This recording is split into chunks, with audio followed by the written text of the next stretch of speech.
আমি সরকারকে জানালাম, যদি আমাকে নিরাপত্তা দিতে না পারেন তাহলে আমার নিরাপদ বাসস্থানের ব্যবস্থা করেন। নিরাপত্তা আপনাকে দিতেই হবে, আর যদি দেশে না পারেন দেশের বাইরে নিরাপত্তার ব্যবস্থা করেন। গতকালকে আমি সাইদ ভাইয়ের সাথে একাধিকবার কথা হচ্ছিল যে মালয়েশিয়াতে আসবো, আমি টিকিট করি নাই। হঠাৎ করে বিকাল 4টার সময় আমি দেখলাম ফেসবুক ভরে গেছে যে আমাকে লন্ডনের বার্মিংহাম মিশনে অ্যাটাচ করা হয়েছে। ভাইরা আমার, কথা হলো ওসমান হাদিকে গুলি করার পরে খুনি 6 ঘন্টার ভিতরে বাংলাদেশের বর্ডার পার হয়ে ইন্ডিয়া চলে গেছে। এই খবর আমরা জেনেছি ফেসবুকের মাধ্যমে। 15ই জানুয়ারি বৃহস্পতিবার মহামান্য রাষ্ট্রপতি আমার প্রজ্ঞাপনে সিগনেচার করেছেন। এটা আমরা কেউ জানতে পারলাম না, কিন্তু আমরা ফেসবুকে দেখলাম যে ওসমান হাদির ভাই ওমর হাদিকে লন্ডন বার্মিংহাম সহ হাই কমিশনে অ্যাটাচ করা হয়েছে। আমার প্রশ্ন হলো, সরকার আমাকে আনুষ্ঠানিকভাবে জানান নাই। ফরেন মিনিস্ট্রি থেকে আমাকে ফোন দেওয়া হয়েছিল যে ভাই রবিবার অথবা সোমবার একটু আইসেন, আপনাকে চায়ের দাওয়াত। আমি বলেছি যে আমি মালয়েশিয়া যাব, আসলে এসে দেখা করব। কালকে বিকাল থেকে পুরো ফেসবুক সোশ্যাল মিডিয়া এক ধরনের তোলপাড় চলতেছে।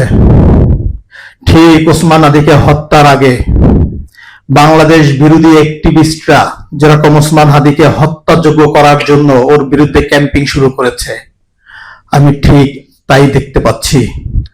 আমাকে হত্যাযোগ্য করে তোলার জন্য এইটাকে ইস্যু করে আমার বিরুদ্ধে সোশ্যাল মিডিয়ায় ক্যাম্পিং করা হচ্ছে।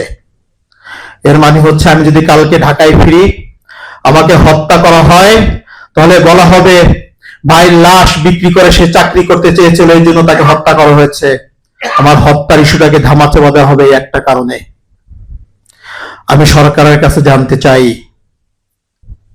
প্রজ্ঞাপন জারি করা হয়েছে, আনুষ্ঠানিকভাবে আমাদেরকে জানানো হবে।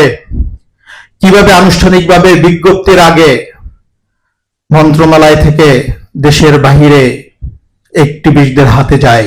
এইটা যদি হয় একটা প্রজ্ঞাপনের অবস্থা, তাহলে আমাদের দেশে যে নিরাপত্তা চুক্তি হয়, জনগণের নিরাপত্তা কোথায়? মন্ত্রণালয়ের ফাইল মন্ত্রণালয়ের বাহিরে কিভাবে আসে? আমি এটা সরকারের কাছে জানতে চাই। নাম্বার 2, আমি খুব স্পষ্ট করে বলতে চাই, সরকার যদি আমার নিরাপত্তার কথা চিন্তা করে আমাকে লন্ডনে পাঠানোর ব্যবস্থা করে, এই সৎ উদ্দেশ্য থেকে যদি প্রজ্ঞাপন জারি করা হয়, আমি সরকারকে ধন্যবাদ জানাই।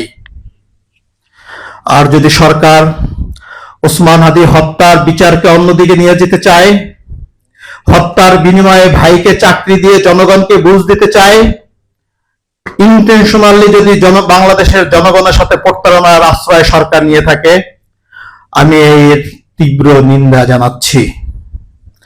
আমি ঘৃণা ভরে প্রত্যাখ্যান করছি আমার এই সরকারি চাকরি।